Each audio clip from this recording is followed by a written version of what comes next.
Hello and welcome back to another episode of What a Week. I am joined, as always, by my friend, Andrew Petiprin, coming all the way from the suburbs of Dallas, Texas. Andrew, how are you today? I'm very well, Zach. How are you? Also doing well. Yeah, the sun is shining, cannot complain. I think autumn, this isn't really exactly weather, it's more just sort of seasonality, but autumn's great. Pumpkins, chill, cool air, the smell of leaves, like crunching fresh leaves under your, not fresh leaves, freshly fallen leaves under your feet. Just wonderful. And so we've had a nice little stretch of just like quintessentially perfect autumn days here. And Sally and I are loving it. So that's what's new with us. How about you? It's very beautiful here too. I know we're doing the dad thing again and talking about weather, but it's what you do, and it's a beautiful time of year in a lot of places. So understandable. Here's one good thing. Um, When I don't like to talk about weather so much in the really hot summer when it's so hot you don't really want to go outside, or in the really cold winter. But there's something about the weather that allows you to go outside. Like what we're really talking about is enjoying the great outdoors, and that's always good. I don't want to suffer from tree blindness. Have you heard of this phenomenon, tree blindness? no, tell me about it. Tree blindness is basically an inability to appreciate trees around you, and this is obviously sort of an indicator of a general inability to sort of understand and recognize the great creation that surrounds us. So I was reading an article, I think it was in the Washington Post, I think it was an op-ed, but it was encouraging people to not suffer from tree blindness, to, buy a book about trees, take a class on trees, so that when they're outside, they can look around and identify, oh, this is a, so-and-so oak. I suffer from tree blindness to some degree, I have to admit. I'm definitely not a tree expert. But this autumn has been helpful for me to look around and just be like, wow, the leaves on this tree are really beautiful. What is this tree? And my wife knows more than I do, so about pretty much all subjects, but about trees in particular. So she, helps me understand this stuff, and it's just nice. So being able to recognize all the stuff around us. My wife's also taken the initiative to do this with our kids. We homeschool, I think you know that, and they do these little nature outings to a nature preserve near our house, and they come back, arms full of leaves and various things that they've collected, and then they learn about them. They have tree and insect guides and other guides for other fauna, and so they get to explore the world around them and hopefully not suffer from tree blindness as well. So it's been good. I love I love nature. It's fantastic.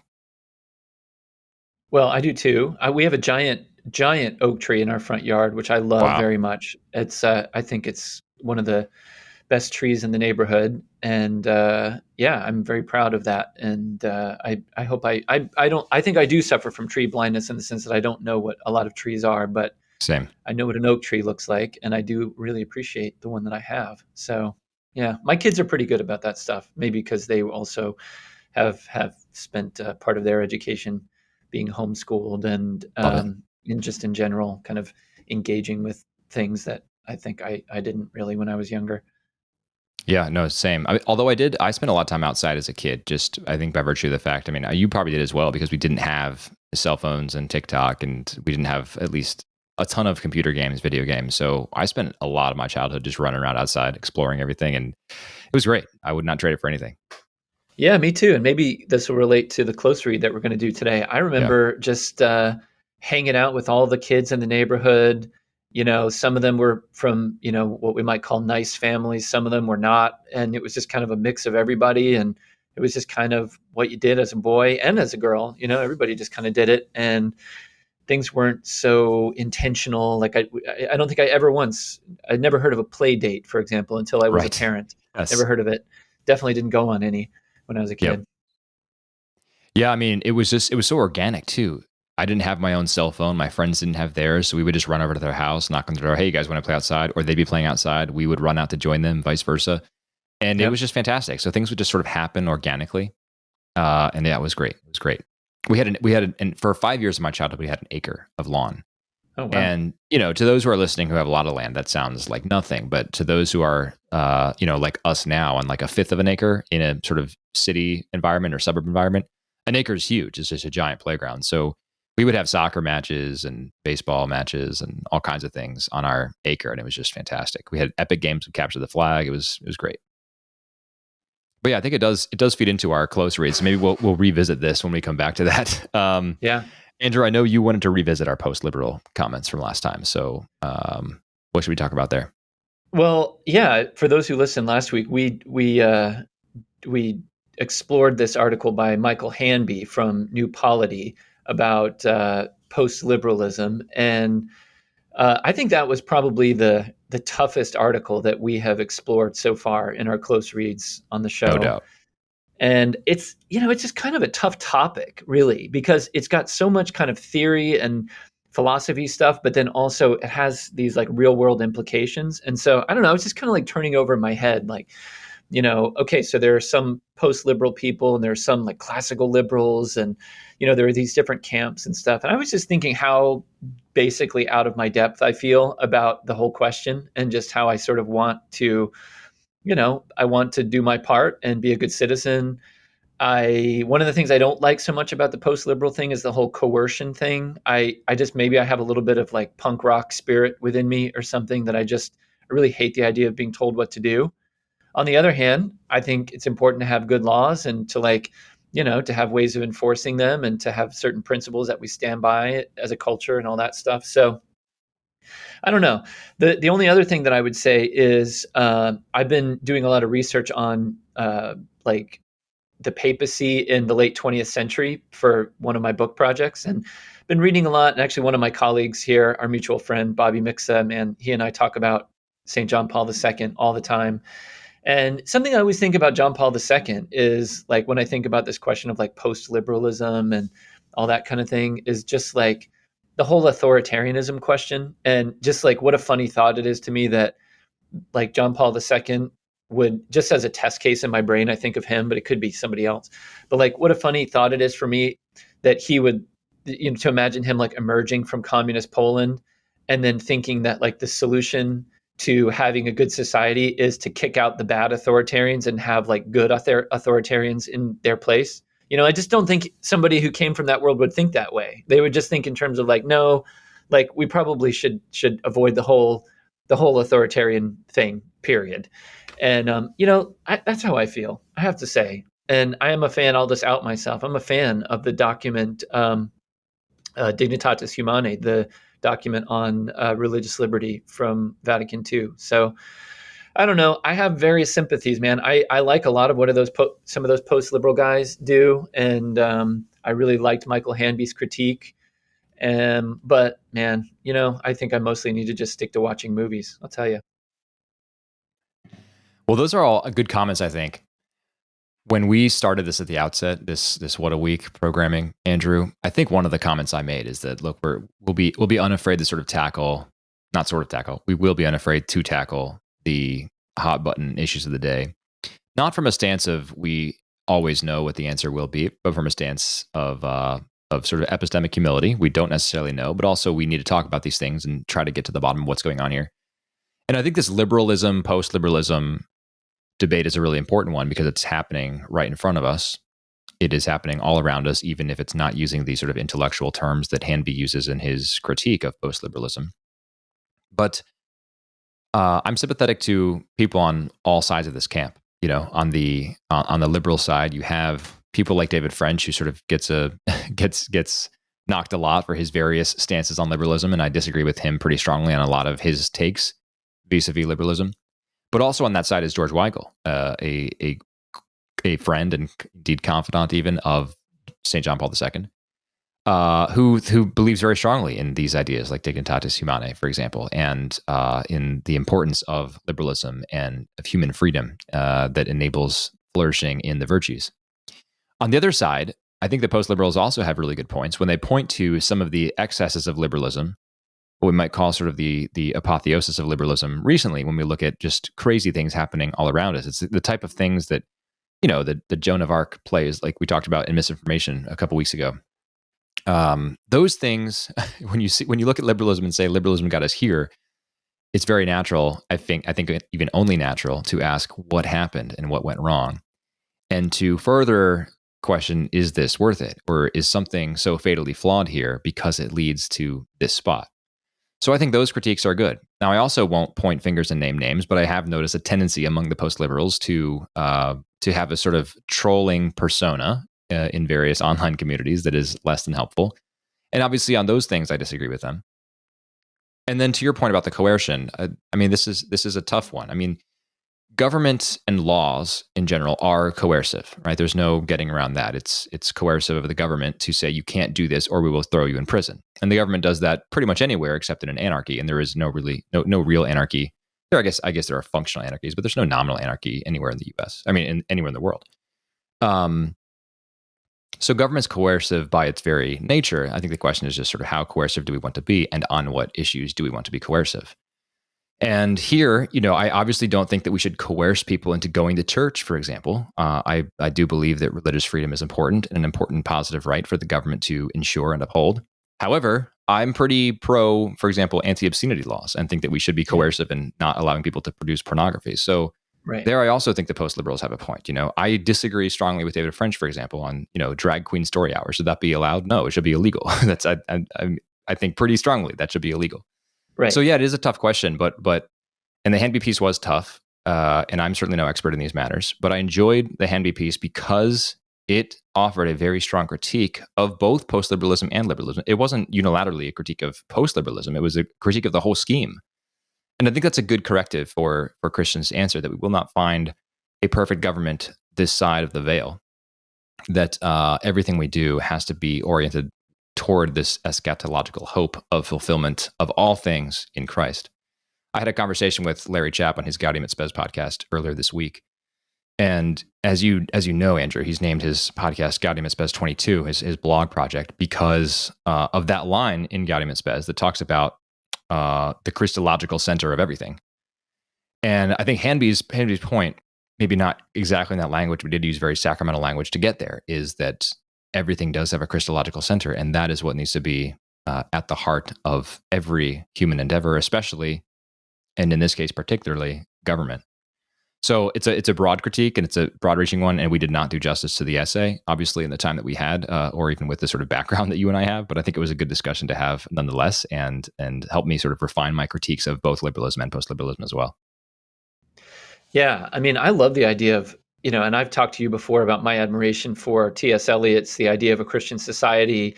And, there's a whole kind of strain of thought, that is really about kind of, laws and culture and everything that sort of embraces the idea that we could actually have a Christian society. That I'm 100% on board with that. I love that.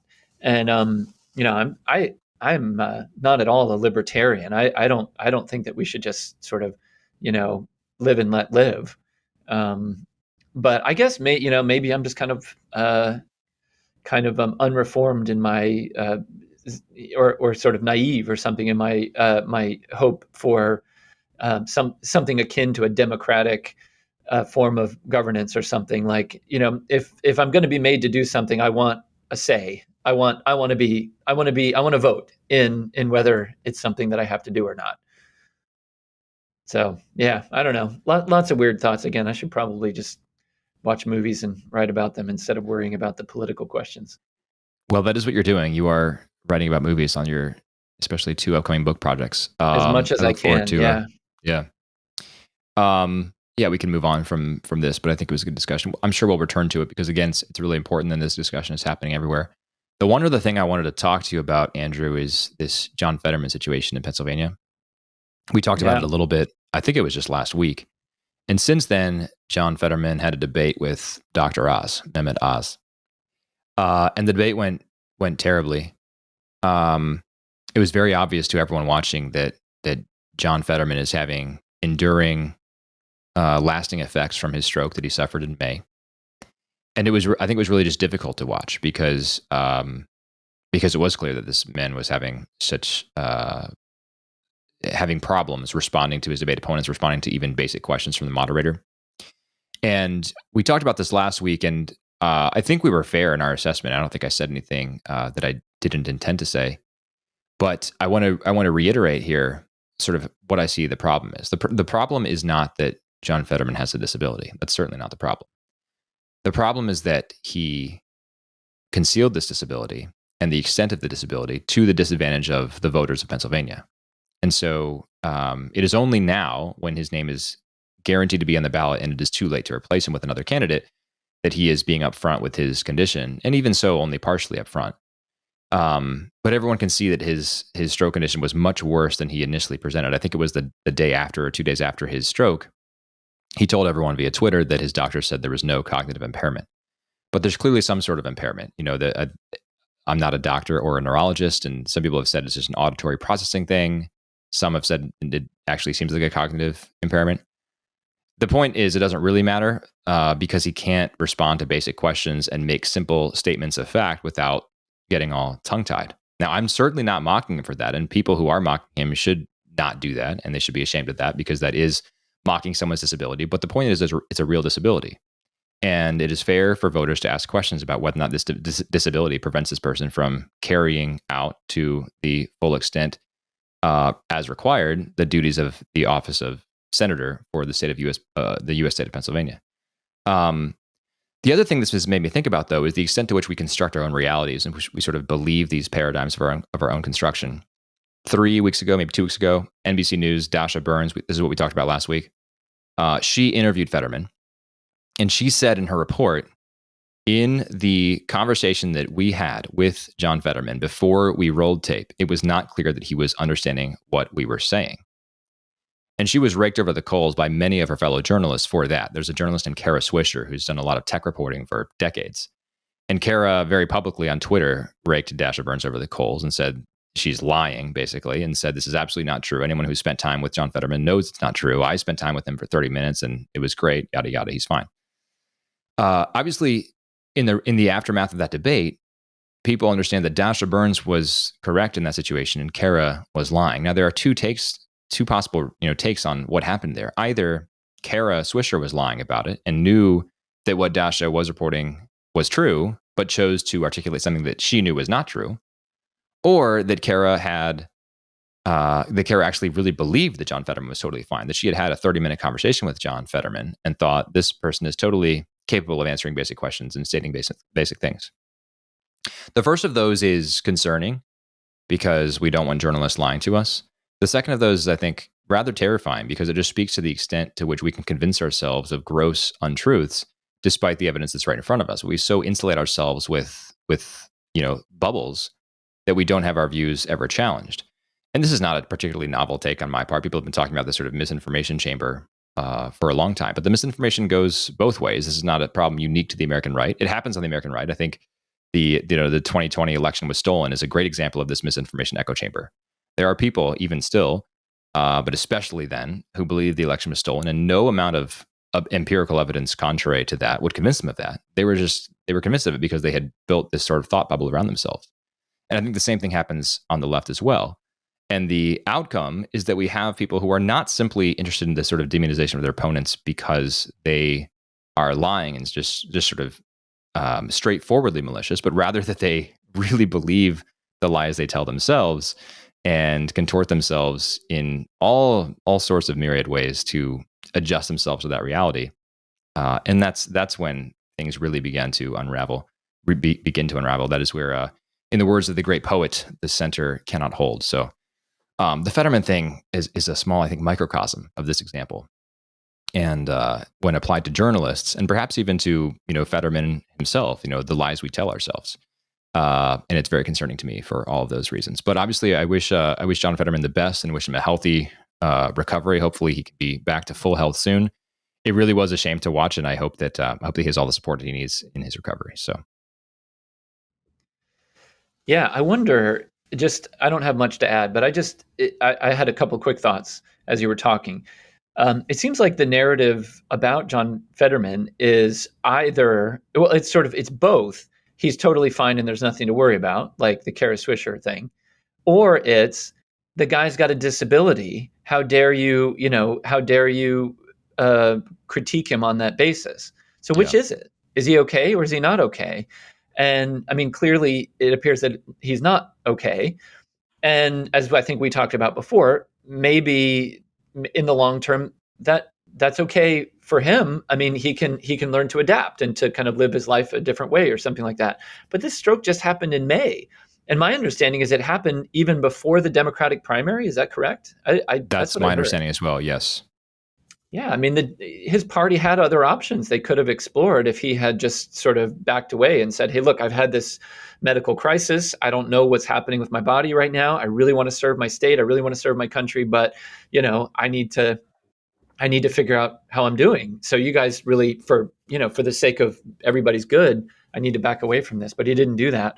Now, who knows? Maybe he thought the recovery would be very quick, and so it wasn't worth doing that, or something like that. We don't know all the ins and outs, but yeah, watching things progress now, it seems pretty dire.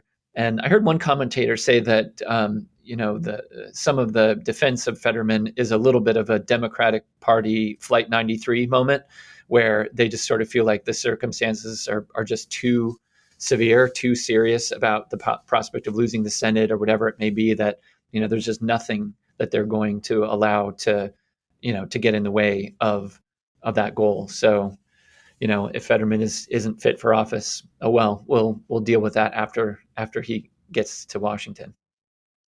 Yeah, I think that's correct. And to your point about this happened before the primaries and you could have bowed out then. I think that's part of the issue, right? That this condition was concealed for so long. And it seems to be that in the past 2 to 3 weeks, I haven't been monitoring this insanely closely, but some of the folks I follow on Twitter have been. And it seems like over the past 2 or 3 weeks, there was a messaging shift within the Fetterman campaign in which they basically realized they could no longer sort of keep the lid on his condition.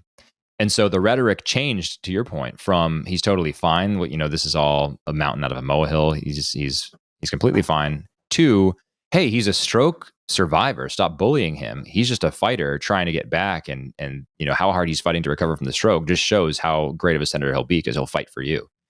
It's a very obvious messaging shift, and unfortunately, it's probably it's just sort of making John Fetterman into a pawn in this whole game when he really should be focusing on his health and his recovery. So it's all sad, and I think very revealing to the state of our politics now, which is why it's especially sad. But yeah, I think if I'm an independent, but if I was a Democrat in Pennsylvania, I would be really irritated that this was not identified sooner, so that I would have a stronger candidate for my party running against Dr. Oz.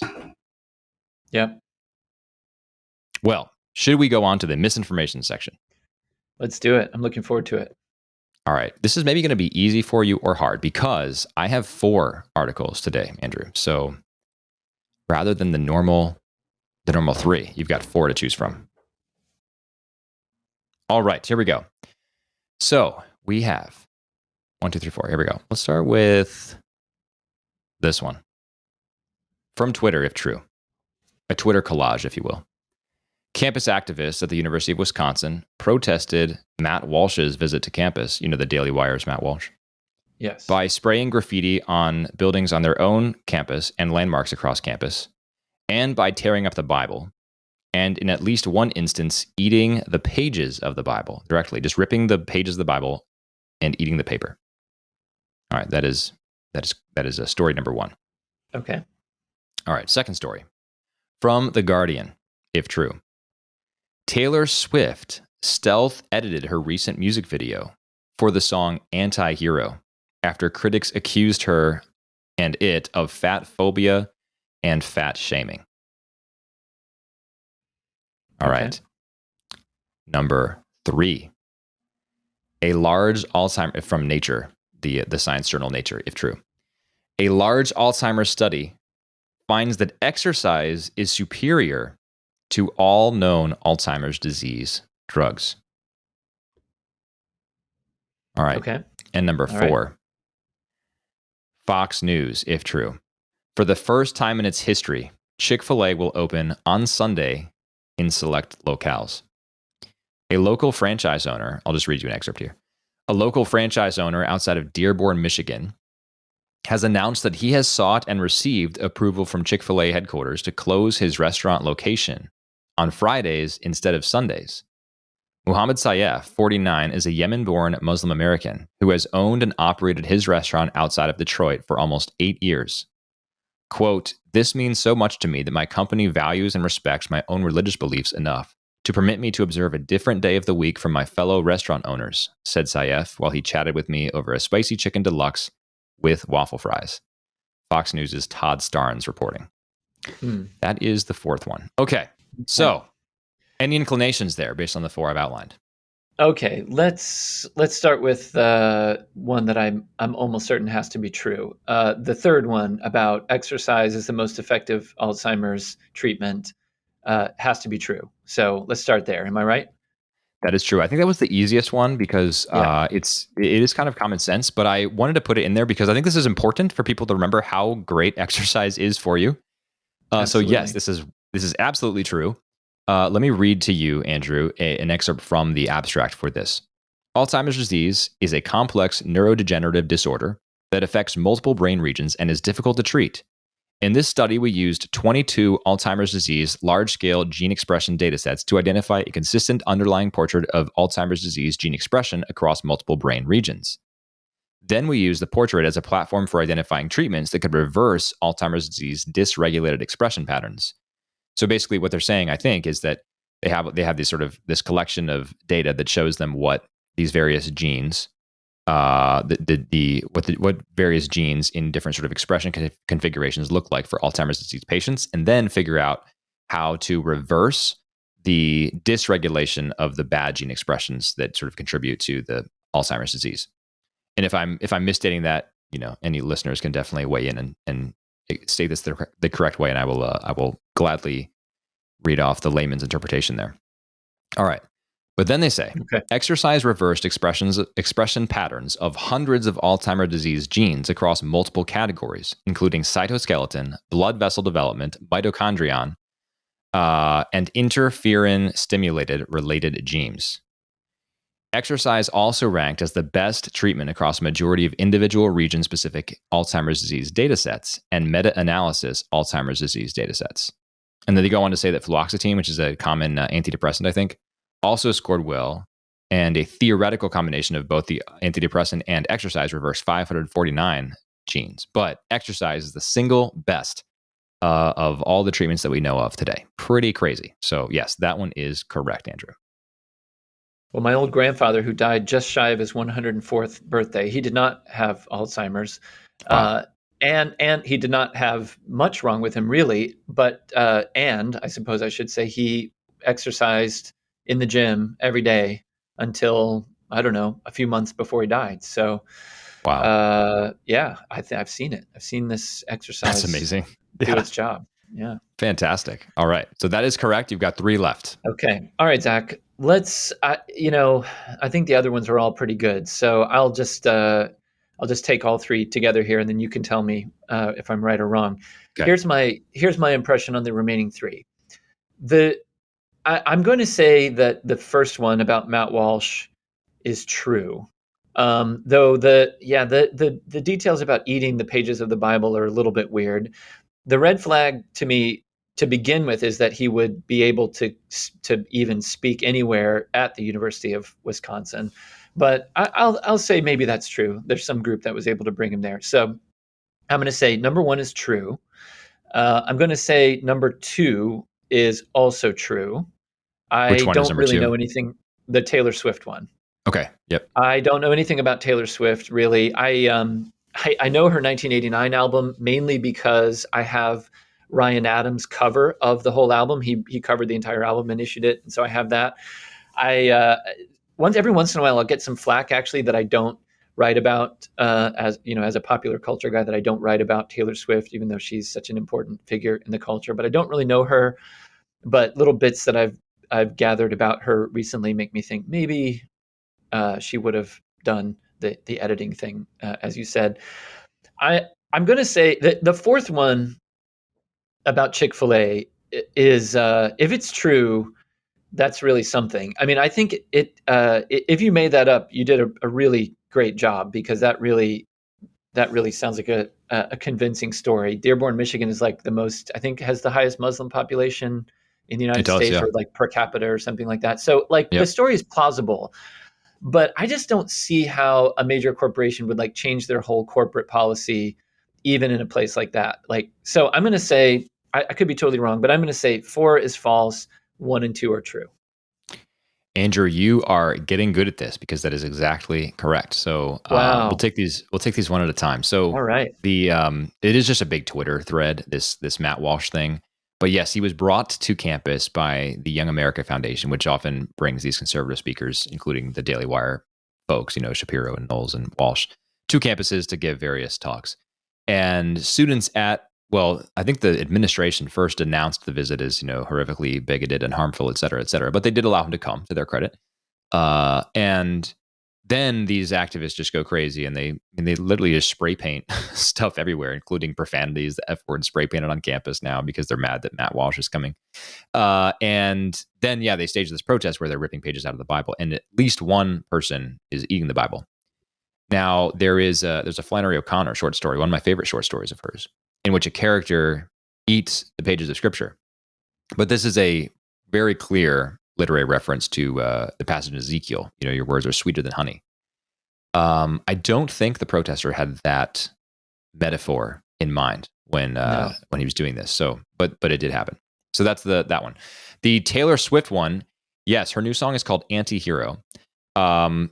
I am of the opinion, Andrew, that Taylor Swift has never had a good album, and it's even a stretch to say that she's had a good song.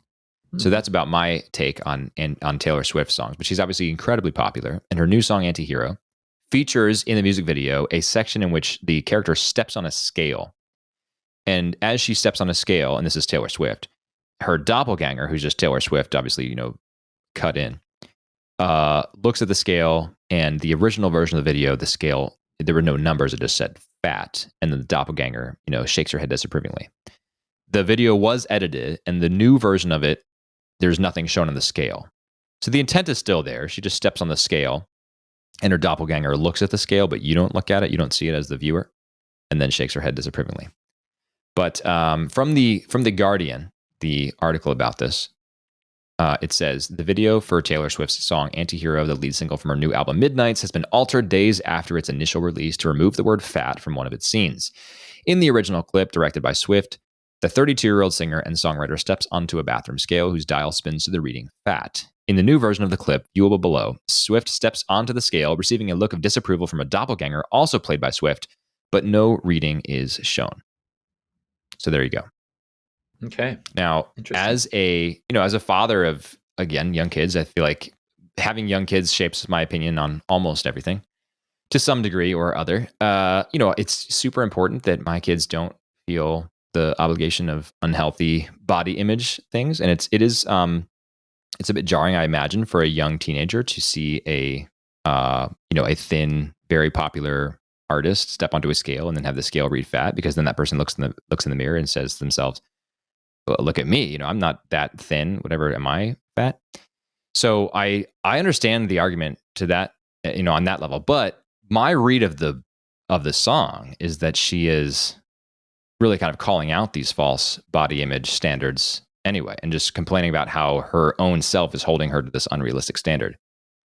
But as is the case with music and with art, there is obviously the potential for misinterpretation. I do think that artists like Taylor Swift have to be really careful with how they convey these things, because their audience, especially in this case, young teen girls who struggle with these things to an even greater extent than Taylor herself may, are really watching and paying really careful attention. So I'm sympathetic to I don't think it's fat phobic to say, for example, that, there's no such thing as healthy at any size. But I do think we have to be really careful about how the messages we show anyone, but especially young people and especially young girls, about, how they should view and take care of their own bodies. Yeah, I agree. Okay, the final one. Yes, totally fake. You're right. Dearborn, Michigan is, I think, the largest single enclave of Arab people and Arab Muslims outside of Arabia, or outside of the Middle East.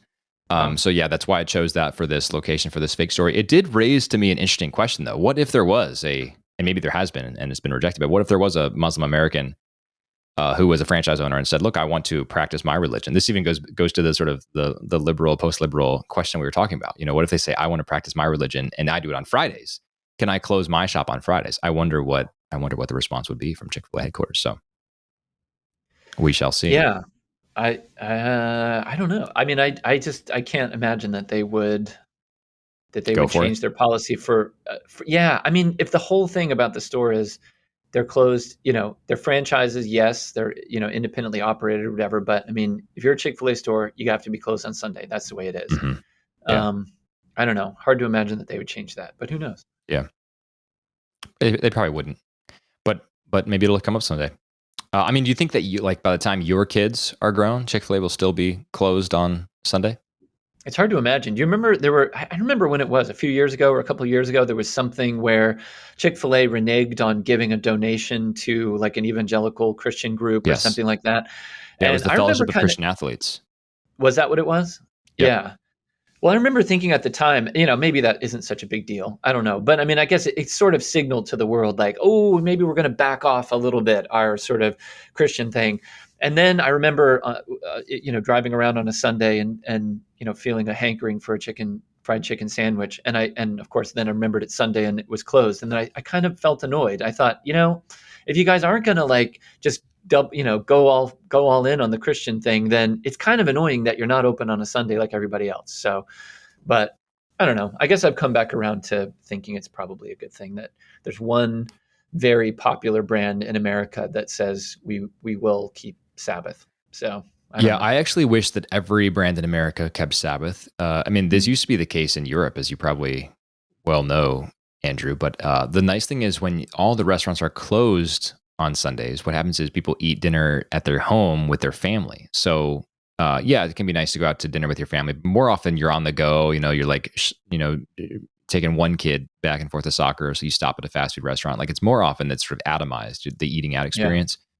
And so having that not be an option actually sort of it's a forcing function, and people spend more time at home with each other. So that's overall a good thing. So independent of any religious Sabbath reasons, which I also hold those, independent of those, I just think it's a good thing for one day a week to be set aside for activities other than capitalist economic activities. All right, well, that's the misinformation. So you're on a little streak here. I think you've gotten like 3 or 4 weeks right, Andrew. After you started a little slow on this, I've not been able to fool you for a while.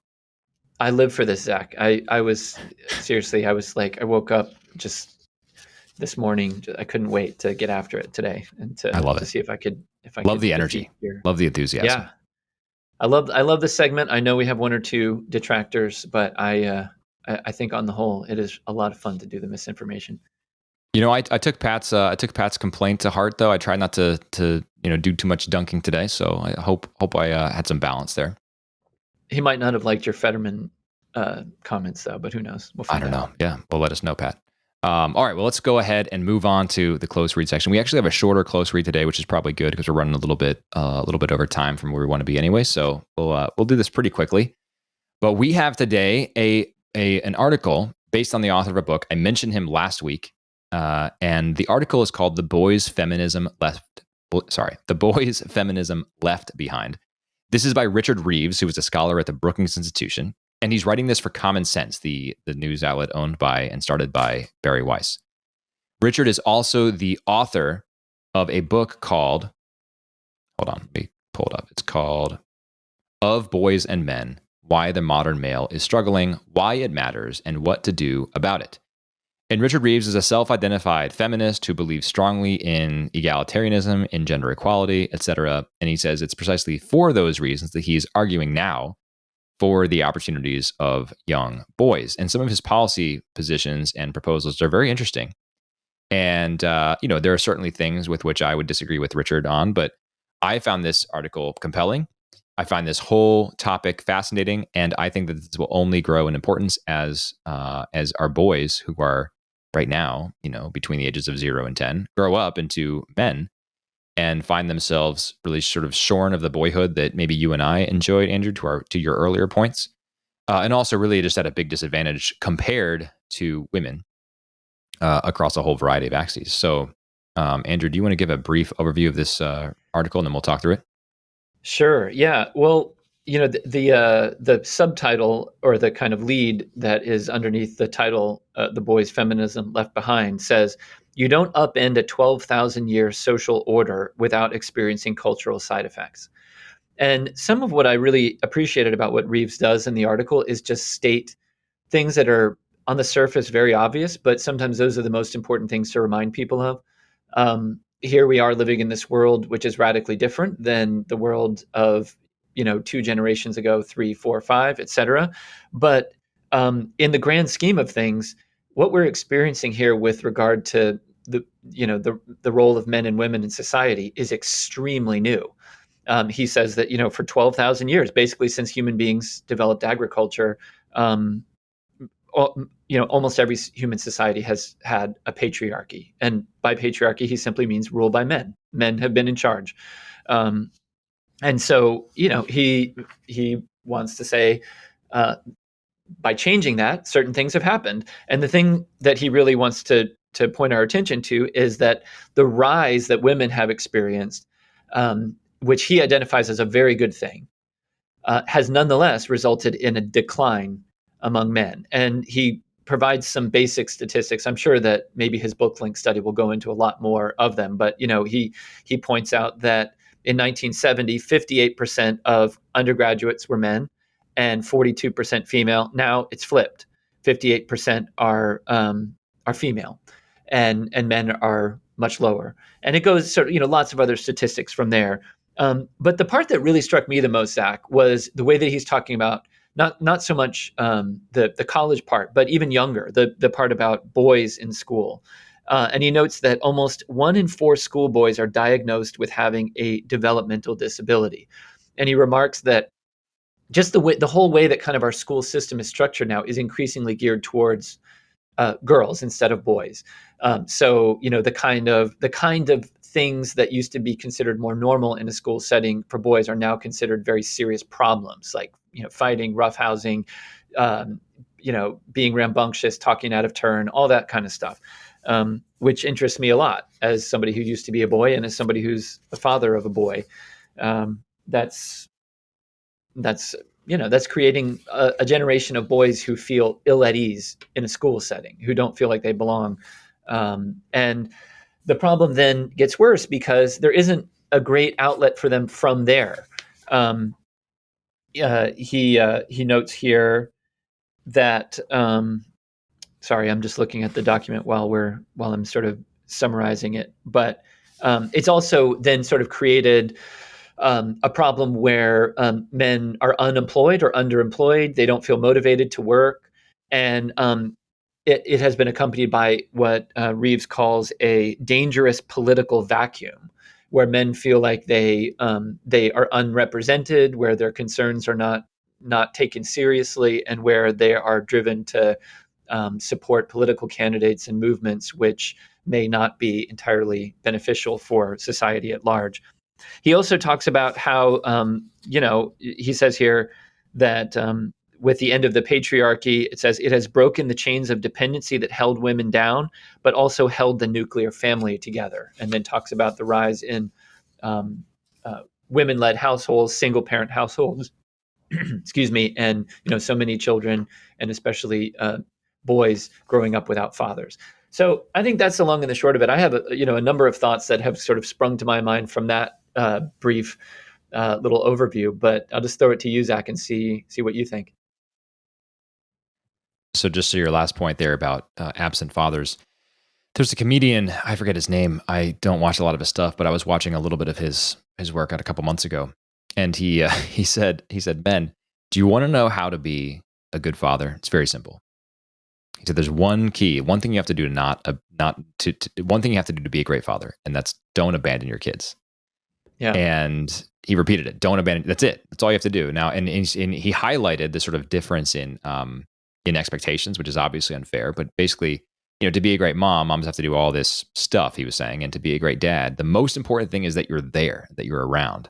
Yeah. And this is borne out by the social science research that families who have present fathers, fathers who do not abandon their families, create, just by virtue of being around, much higher opportunities for their kids. I think that's a huge part of this problem that Reeves certainly talks about just in this article.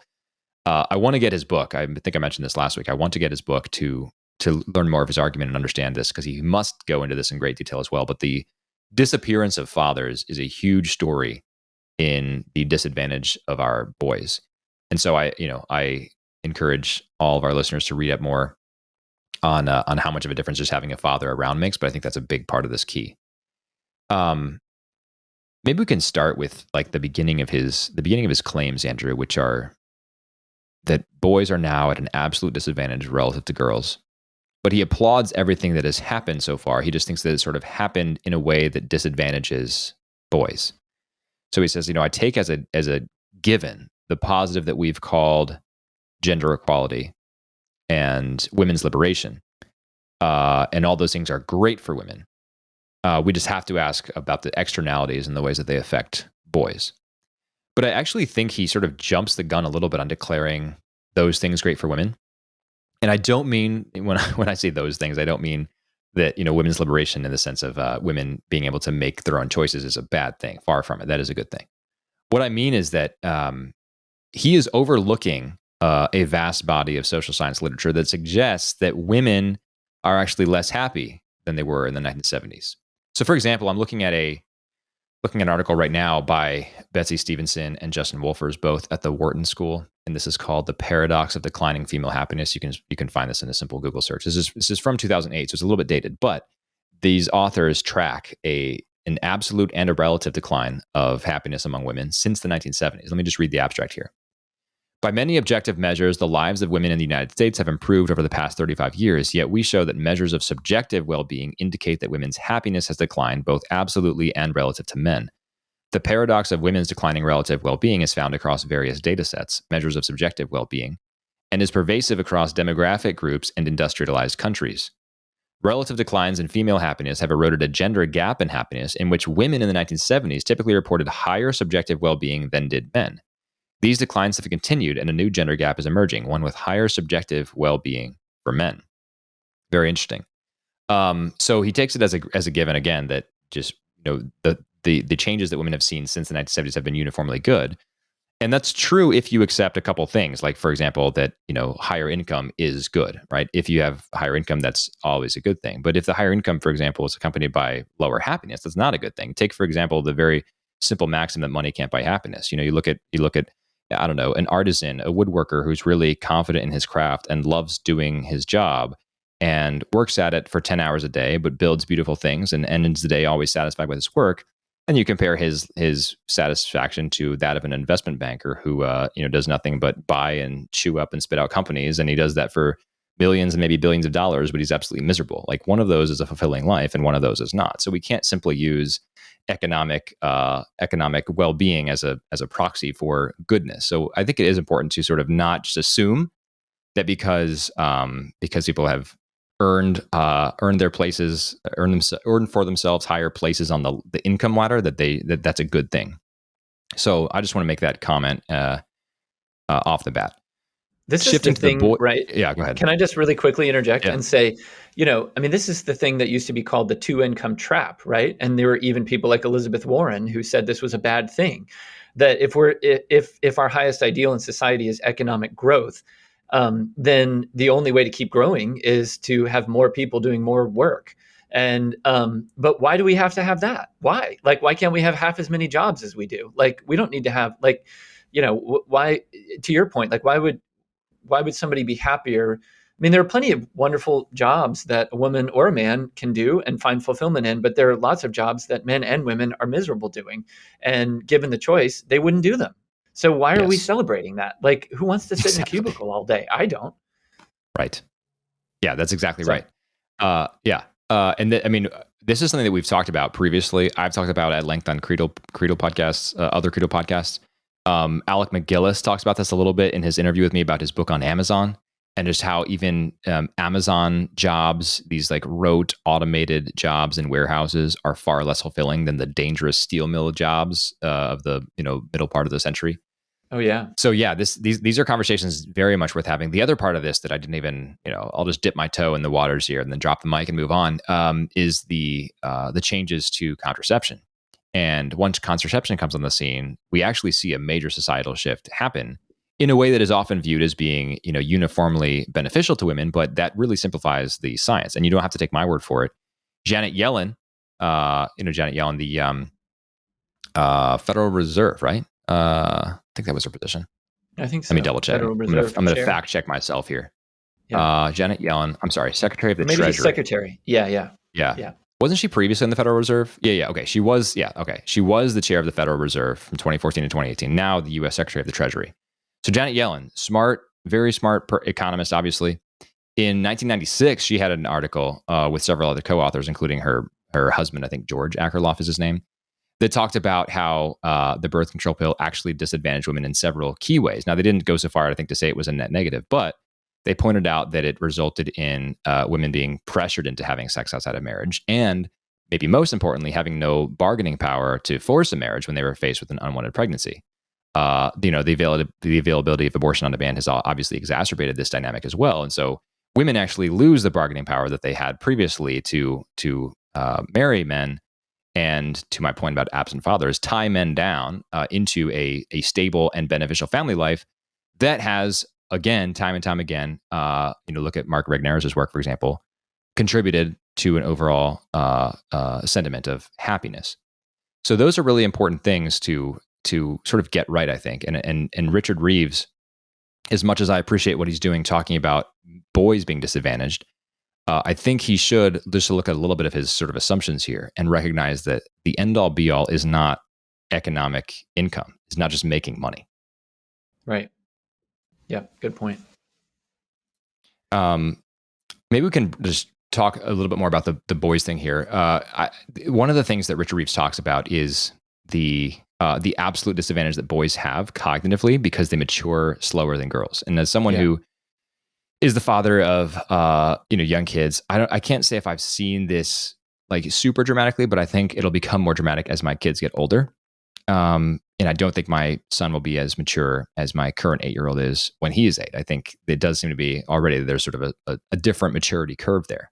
And that's a totally fine and natural thing and can certainly be a good thing. It just means, boys and girls are different. And that's something that, that's a truth that is sometimes controversial these days, but it shouldn't be. Boys and girls are different, and they have different brains, and they have different hormones that regulate the gene expression that forms all this collection of traits and development in the brain and physically.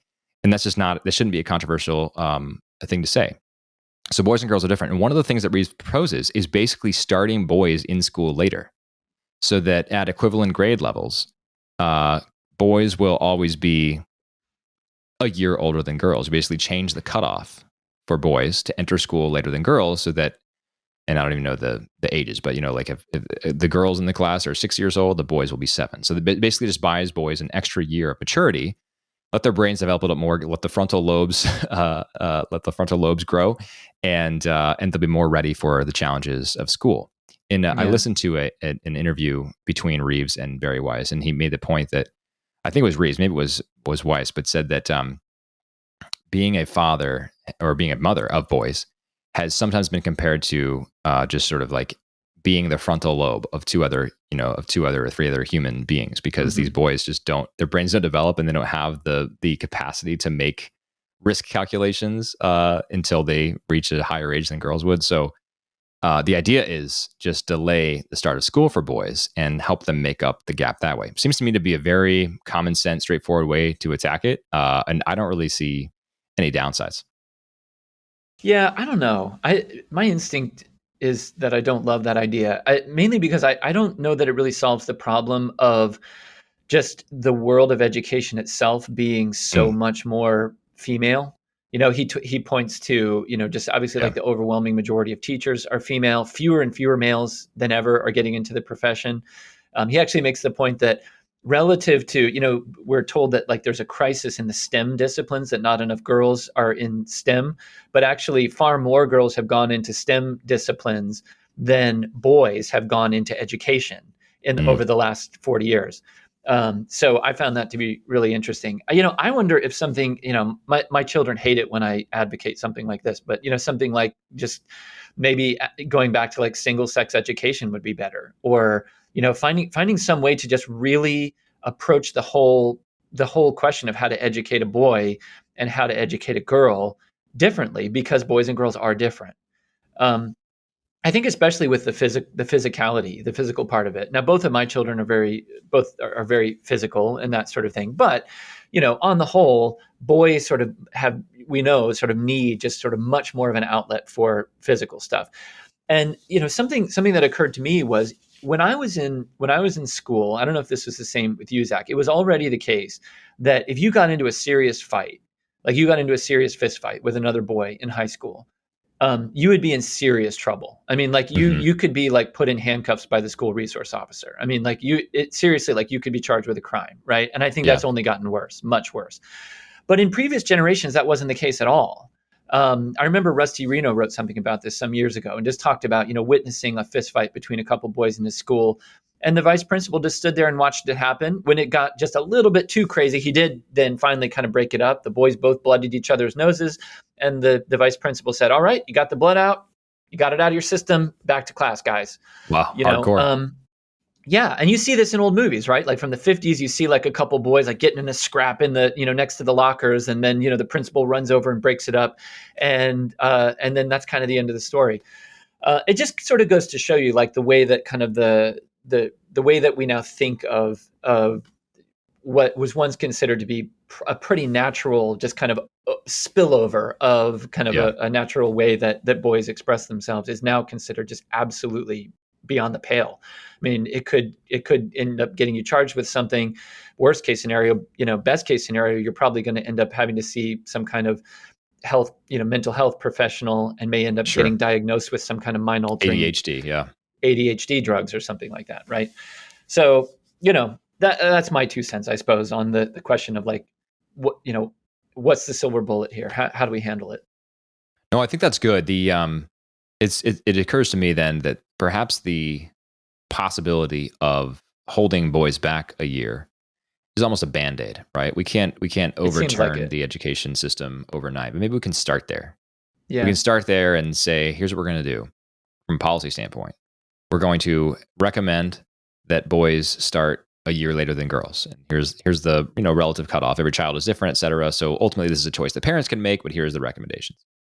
And then the longer term one is, okay, we're going to sort of reinvest in single sex education. I really like that idea a lot from you. We're going to really encourage men to get more involved in the classroom. We're going to incentivize men becoming teachers. Because that I think was a really important one that Reeves mentions as well, that if you don't have men who are role models in the classroom, boys are going to be inherently less interested. Like if all the men in the schools are just the PE teacher and the football coach, like who are they going to want to be like, right?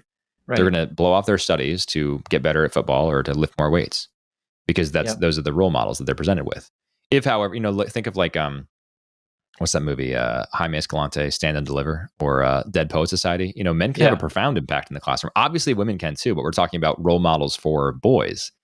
And you can say whatever you want about how men and women are exactly the same and there are no differences and yada yada yada. But the fact is that boys look up to men, and if you don't have the men in positions there for boys to look up to, they're going to supplant them with alternate role models. And it might be a football coach, and maybe that's a good football coach can be a good role model for sure, but that football coach is normally not going to inspire the kid to go pursue a STEM education, for example. He might encourage him in sort of like the manly virtues of strength and grit, and courage, and all that, and all those are great things. But it's also good to have men in the classroom encouraging boys to be good students because that is, after all, what an education is about. So I like your sort of paradigm shifting alternative, Andrew. I don't think Reeves mentions the single sex education thing, but he definitely mentions the teachers in the classroom thing. But I really like your single sex education idea. I mean, having been a high school boy, I can state from experience just how distracting it can be in the classroom environment to have boys and girls in the same classroom, and even that alone, I think, can make a huge difference. And it removes the competitive element, it removes the sexual tension element, all of that stuff, and allows students to focus on being students.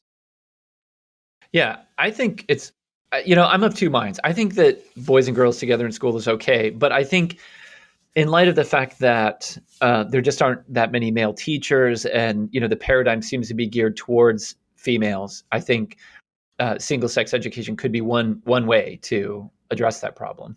I don't know though. Yeah, no, I think you're right. We're almost at time, Andrew, but anything to add to this? No, it's an interesting topic, and I think we could go in a lot deeper in kind of tangential issues related to this. But I think this is an article worth people's attention, even though I think you've pointed out some pretty important things that are missing from his calculation here. Great. Well, let's wrap up that then, and we'll move on to the recommendation section. I will just add that you should go check out the interview of Richard Reeves on the Honestly podcast with Barry Weiss, and check out his book if you want to read more on this, Of Boys and Men, Why the Modern Male is Struggling, Why It Matters, and What to Do about It. Okay. Recommendations, Andrew. What do you have? Okay, I am recommending the relatively new album by Björk, the Icelandic star. I've been a fan of hers for a really long time. She is a really interesting person. She's kind of she's a popular iteration of the avant-garde. Everything she does is very provocative in certain respects. And her new album, Fasora, which is a Latin neologism, which means a female digger. It's got these like very earthy themes to this album about her native land of Iceland. It's also got some really interesting stuff in the lyrics about some of the very things we've been talking about, patriarchy and matriarchy, and sort of she's avant-garde, but also like her imagery about being a woman is like, in a sense, like very traditional and very in a sense like very controversial for that reason. And this album, I don't know that she would appreciate my saying this, but this album reminds me that in certain respects, what is avant-garde is more traditional and more, in a sense, conservative nowadays. So and plus it just sounds great. It's just full of all kinds of interesting instruments. It's got bass clarinets all over it, of all things. It's got lots of different orchestral instruments, and it's also got her typical kind of electronic stuff. So I highly recommend it. I'm going to be writing something about it for somebody at some point. It's how do you spell Björk? I've never heard her stuff. BJO_RK, Björk. Okay, so I've seen the name then. Okay. Yeah. But I don't think unless there's been a radio hit that I may have heard somewhere, a restaurant probably not something. Anytime recently. In the 90s, she had a few radio hits, but okay. Anyway, it's not everybody's cup of tea, but it is my cup of tea. Okay, nice. I told you I would do it live, Andrew, because I said I was going to come up with a recommendation on the fly, since I did not start our conversation with a recommendation. But as I was thinking, or giving you the misinformation and talking about a Flannery O'Connor short story, I think that would be a recommendation I would have for listeners today. I love the Flannery O'Connor short stories, every single one of them. Some a little bit less opaque than others, but go pick up a Flannery O'Connor short story. Next time the weather turns cold and gray and you're not outside, you want to curl up in front of the fire with a good book, grab a Flannery O'Connor short story. You can read them in a sitting, at least most of them, and take a listen. She's just a fascinating Southern Gothic writer. Really one of a kind, and all of her stories are like an onion, like they just have layers that you can peel back, and as soon as you think you've sort of gotten it, there's more to uncover there. So I always enjoy those. One year Sally and I read them for Lent, the whole short story collection in Lent, which was on average roughly a story a day, a little less than I think. And that was a really fun spiritual discipline, because obviously Flannery was a devout Catholic, and all of her stories are chock full of theological themes. So that'd be a fun thing to do this Lent, or maybe even Advent. But yeah, I think that'd be my recommendation for today. So definitely an improvised recommendation, Andrew, but that's what I'll go with for today. Man, Zach, the other day I was thinking so strongly of A Good Man Is Hard to Find. Like it was just like haunting me, that story. But it just suddenly occurred to me that you might know. What is the name of the one where the college student throws the book in the face of the old lady in the doctor's office? Do you remember that one? I definitely remember that one. Man, that one is so good too. I love that one. I'm sorry, I didn't mean to put you on the spot. I can never remember the names of any of them. Same. So Sally is way better at remembering the names of the individual stories. I always remember I think it's Revelation, isn't it? Is that it? Yeah, that's right. I bet that's right. Yeah. Like she sees the people in a kind of parade at the end or something like that. It's a great one. I don't know. I probably have 3 or 4 of them muddled all at once. No, this is it is that one, because it's Ruby Turpin. That's it. Yep, that's it. And the parade up to heaven at the end is fantastic. There's I think it's Paul Ealy who wrote a sort of critique of Flannery O'Connor's racism back when people were renaming dorms that were named after her because she was a racist, etc. he had this ridiculous take on that story because in that march up to heaven, the black people are in front of the white people. Clearly like an inversion, right? The kingdom of God, those who are last shall be first. Yeah. And Ely's galaxy brain take on this was, oh no, but it's still a problem because there's still segregation because it's black people and then white people. So even for Flannery O'Connor, heaven still has segregation. It was like, oh my goodness, dude, you're just completely missing the point here, but that's okay.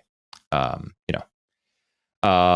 But anyway, that's a great short story. And yeah, we should talk. I have this dream one day, Andrew, of making a Ballad of Buster Scruggs style take series of vignettes, each of which is a Flannery O'Connor short story that the Coen brothers direct. So just, if I'm swinging for the fences, that's what I want to do. I think that's a worthy goal. Hopefully we have some rich listeners that might want to put some money behind something like that. Yeah. If anyone wants to talk about doing that, going in on an investment opportunity, talk to me. All right. On that note, we'll wrap there. Thanks so much for joining us to another episode of What a Week. Write in with your feedback, Zach, ZAC, @creedlepodcast.com. And until next time, God bless you.